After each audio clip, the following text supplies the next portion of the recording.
इस मूवी का नाम है guardians of the Galaxy volume 3 2023। Film की शुरुआत होती है एक प्लेनेट सैयारे से जिसका नाम नोवेयर है, जो अब से गार्डियंस का नया हेडक्वार्टर था। यहाँ पर हमें गार्डियंस की सारी ही टीम दिखाई जाती है। इनमें से रॉकेट रैकून एक कमरे में जाता है, तभी दूसरे प्लेनेट से एडम वॉरलॉक वहाँ पर आ जाता है, जो सीधा रॉकेट के कमरे में घुस जाता है क्योंकि वो उसे ही पकड़ने आया था। जैसे ही रॉकेट उसके सामने आया, वो उस पर हमला कर देता है। इस हमले को देखते ही सारे गार्डियंस एकदम अलर्ट हो जाते हैं, जिसके बाद रॉकेट को बचाने के लिए वहाँ पर नेब्यूला आती है। पहले ही वो काफी ताकतवर थी, अब अपने जिस्म में एक हाईटेक मशीन लगाकर, यानी काफी एडवांस मशीन, एडम वॉरलॉक पर हमला कर देती है। लेकिन एडम वॉरलॉक जो बहुत ही ताकतवर था, बड़े ही आसानी से उसके हमले को रोक देता है। दूर फेंककर वो उसे ढेर कर देता है। अब इसके बाद एक एक करके सारे गार्डियंस उस पर हमला करते हैं, लेकिन वो किसी के भी काबू आ ही नहीं रहा था। हालांकि ये उसे उठा कर फेंकते हैं, बहुत पीटते हैं, पर कोई भी उसके आगे टिक नहीं पाता। अब ये सारी सूरत हाल देखकर जब रॉकेट अपनी गन उठाता है और उसकी तरफ बढ़ने लगता है, उससे पहले एडम वॉरलॉक उस पर भारी हमला करता है। इतना खतरनाक हमला कि एक ही झटके में रॉकेट काफी जख्मी हो जाता है। देर होकर वो भी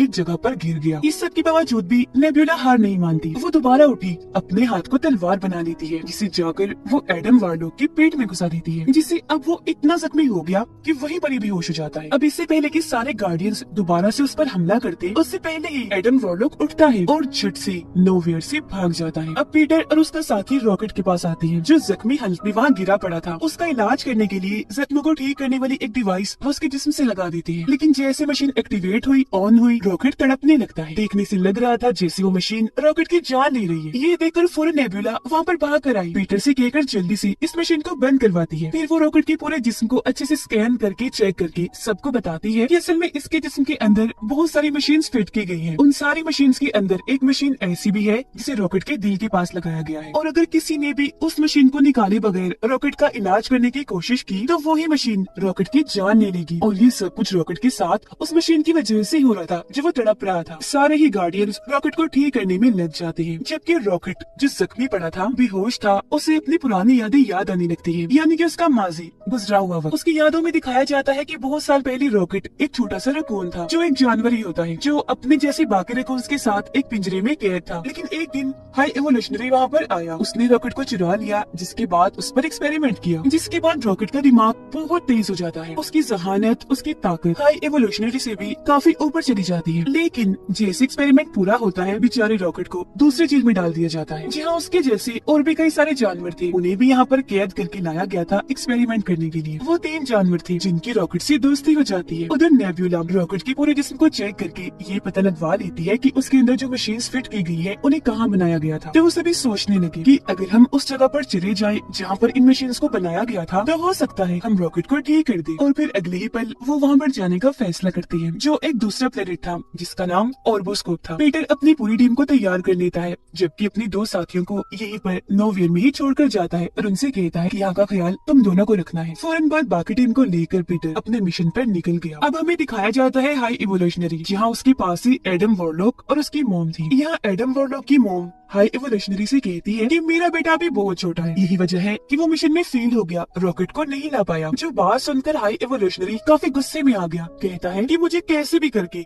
रॉकेट चाहिए तो चाहिए। ये कहकर वो एडम वॉरलॉक को बहुत मारता है और उन माँ बेटे को ये धमकी देता है कि अगर अगली बार तुम रॉकेट को लाने में नाकाम रहे और उसे मेरे हवाले ना किया तो मैं तुम्हारी पूरी नस्ल को ही मार दूंगा। यहाँ हमें पता चलता है कि इस वक्त हाई एवोल्यूशनरी जहाँ पर है वो एक पूरा प्लेनेट है। ये पूरा ही प्लेनेट बिल्कुल हमारी जमीन अर्थ जैसा है, इसीलिए इसका नाम भी काउंटर अर्थ है। अब यहाँ हाई एवोल्यूशनरी इतना पागल, इतना अजीब है कि वो चाहता है कि जितने भी प्लैनेट्स और वहाँ पर रहने वाले जानवर और क्रिएचर्स हैं, वो सब एकदम परफेक्ट होने चाहिए, इन्हें हर लिहाज से बिल्कुल ठीक। इसीलिए वो अलग अलग प्लैनेट्स पर जाकर वहाँ के जानवर और क्रिएचर्स को उठाता है और उन पर एक्सपेरिमेंट करके बदलने की कोशिश करता है अपने मुताबिक। वो उन्हें इतना बदलता है कि उसकी सोच के मुताबिक वो परफेक्ट बन जाए। ऐसे ही फिर हाई एवोल्यूशनरी जानवरों और क्रिएचर्स को लेने के लिए जब प्लेनेट अर्थ पर गया, इन्हें हमारी जमीन पर, तो उसे अर्थ इतनी अच्छी लगी कि उसने ठान लिया कि अब मैं भी बिल्कुल प्लेनेट अर्थ जैसा ही एक प्लेनेट बनाऊंगा, जो दिखने में और उसका माहौल बिल्कुल अर्थ जैसा होगा। यहाँ तक कि वहाँ के घर और लोग भी प्लेनेट अर्थ जैसे होंगे, और यही वो प्लेनेट है जिसे काउंटर अर्थ कहते हैं।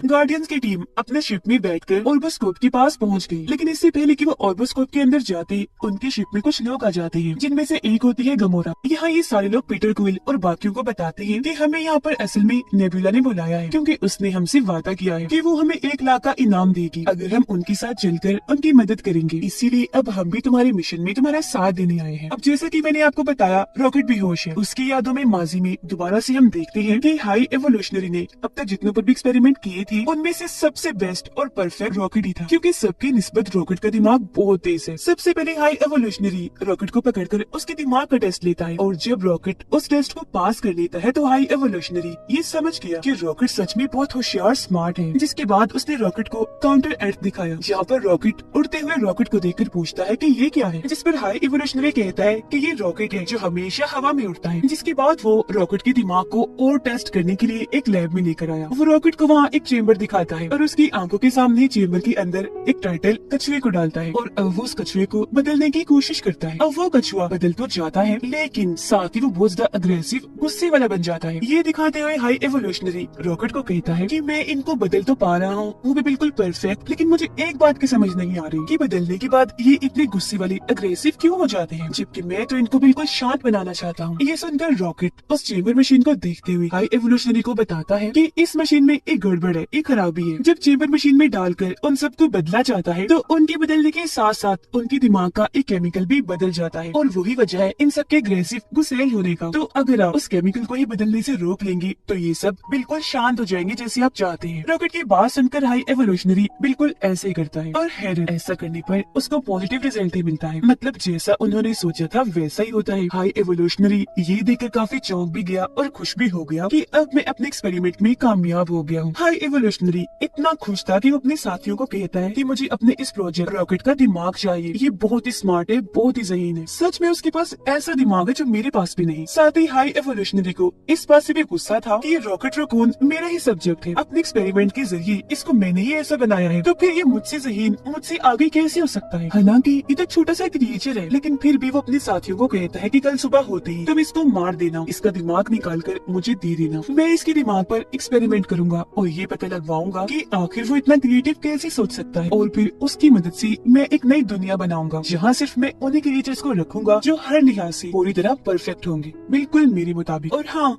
इसका दिमाग निकालने के बाद जो इसके साथी है ना, उनको भी मार देना, क्योंकि वो हमारे अब किसी काम के नहीं। इतना कहते ही रॉकेट को दोबारा उसकी जेल में बंद कर दिया जाता है। जेल में आते ही रॉकेट अपने साथियों को बताता है कि कल सुबह होते ही हम सबको मार दिया जाएगा, इसीलिए अब हमें कुछ भी करके यहाँ से निकलना होगा। जिसके बाद बाहर जो स्पेसशिप है उनमें बैठकर हम यहाँ से निकल जाएंगे। ये कहते ही रॉकेट वहाँ पर रखी हुई सारी चीजों को इकट्ठा करता है और एक चाबी बना लेता है। उस चाबी से अपनी जेल का ताला खोलता है और वहाँ से बाहर आ जाता है, और अपनी एक दोस्त जो उसे सबसे प्यारी थी उसको भी बाहर निकाल लेता है। लेकिन तभी वहाँ पर हाई एवोल्यूशनरी आ जाता है जो उसकी दोस्त को गोली मार देता है, जिससे रॉकेट की दोस्त की वहीं पर ही मौत हो जाती है। फिर हाई एवोल्यूशनरी उससे कहता है, मैं जानता था रॉकेट तुम यहाँ से भागने की कोशिश जरूर करोगी, तो इसीलिए मुझे यहाँ पर आना पड़ा, और अब मैं तुम्हारे बाकी साथियों को भी मार दूंगा और अभी के अभी तुम्हारा दिमाग निकालूंगा। सुबह तक का इंतजार मैं नहीं करने वाला। अपनी आंखों के सामने ही रॉकेट अपनी दोस्त को मरा हुआ देखकर बहुत दुखी हो जाता है, और अब उसे काफी गुस्सा भी आ गया था। वो हाई एवोल्यूशनरी पर हमला कर देता है, उसका मुंह नोचकर वहाँ से भाग जाता है।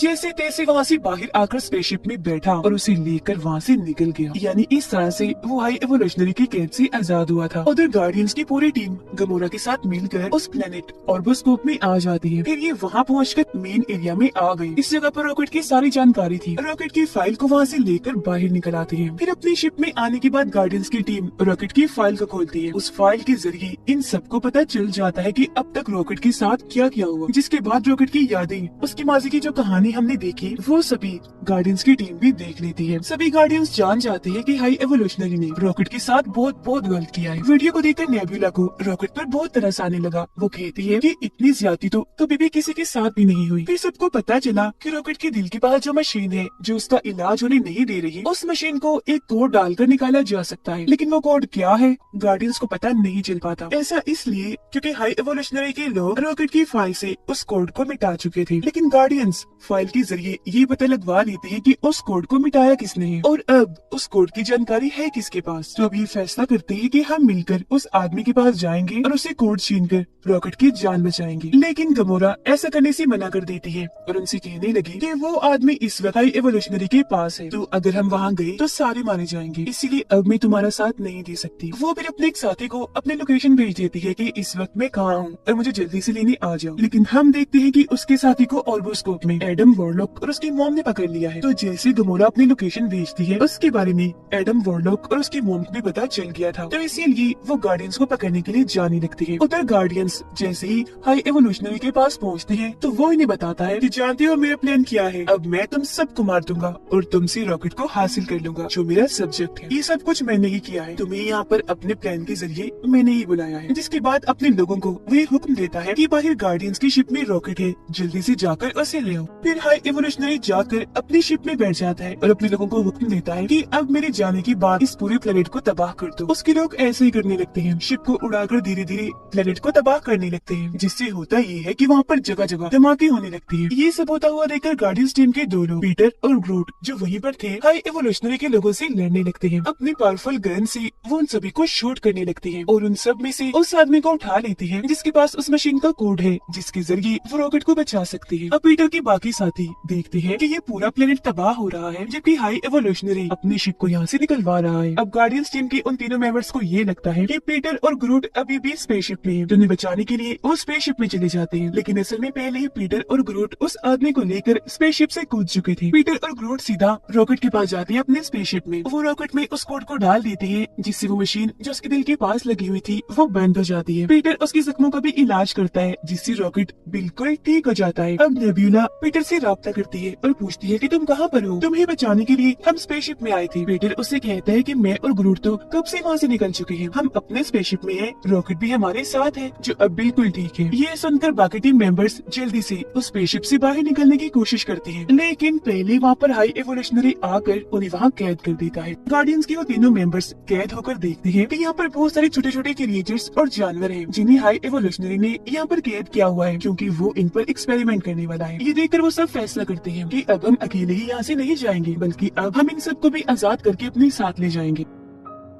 पीटर और उसके बाकी साथी हाई एवोल्यूशनरी की स्पेसशिप के लिए निकल जाते हैं अपने बाकी साथियों को बचाने के लिए। पीटर अपने प्लेनेट नोवेयर पर राब्ता करता है और अपने साथी को कहता है कि जल्दी से यहाँ पर आ जाओ जहाँ पर मैं तुम्हें कहता हूँ। तब उसका साथी ऐसे करता है जो लोकेशन थी हाई एवोल्यूशनरी के स्पेसशिप के बिल्कुल पास। जिसके बाद पीटर अपने साथियों को लेकर उसकी स्पेसशिप में आ जाता है अपने साथियों को बचाने के लिए। यहाँ पर हम हाई एवोल्यूशनरी, उसके साथी और गार्डियंस ऑफ द गैलेक्सी की टीम के बीच जबरदस्त किस्म की लड़ाई को देख पाते हैं। लेकिन क्योंकि गार्डियंस की टीम ज्यादा बहादुर थी तो बहुत अच्छे से उनका सामना करते हैं और एक जबरदस्त सी लड़ाई के बाद उन्हें हरा देते हैं और फिर आखिरकार वो हाई एवोल्यूशनरी को भी हरा देते हैं। फिर वो सारे मिलकर रॉकेट को कहते हैं कि अब तुम हाई एवोल्यूशनरी को जल्दी से मार दो, लेकिन रॉकेट ऐसा करने से मना कर देता है। अपनी टीम को कहता है कि मैं इसके जैसा नहीं हूँ, अगर हाई एवोल्यूशनरी ऐसा है तो मैं उसके जैसा नहीं बन सकता। इसी के साथ गार्डियंस की टीम हाई एवोल्यूशनरी की शिप में जितने भी लोग, जानवर, क्रिएचर्स बंदी थे उन सबको आजाद करवा लेते हैं। वो फिर उन सबको भी नोवेयर में डाल देते हैं और खुद भी वहीं आ जाते हैं। और ये सब करने में उनका साथ एक डॉग देता है जो पीटर का साथी था, क्योंकि वो अपनी ताकतों का इस्तेमाल करके नोवेयर प्लेनेट को हाई एवोल्यूशनरी के स्पेसशिप से जोड़ देता है। लेकिन वो इतनी सारी ताकत लगा चुका था कि बीच में ही उसकी ताकत टूट जाती है, जिससे नोवेयर प्लेनेट और हाई एवोल्यूशनरी का स्पेसशिप एक दूसरे से अलग अलग हो जाते हैं। जिससे सारे लोग तो नोवेयर प्लेनेट पर आ गए थे, लेकिन पीटर अभी भी हाई एवोल्यूशनरी की स्पेसशिप में था। ये देखकर पीटर काफी घबरा गया। वो एक लंबा सा जंप मारकर कूद कर नोवेयर में आने की कोशिश करता है, लेकिन उसके ऐसा करने से वो स्पेस में खुले आसमान में ही लटक जाता है, जहाँ उसकी हालत काफी खराब हो जाती है। ऐसा लग रहा था जैसे वो मरने वाला है। लेकिन उससे पहले ही एडम वॉरलॉक वहाँ पर आया और पीटर को उठाकर नोवेयर में ले जाता है, जिससे उसकी जान बच जाती है। जिसके बाद सारे गार्डियंस ये फैसला करते हैं कि अब हम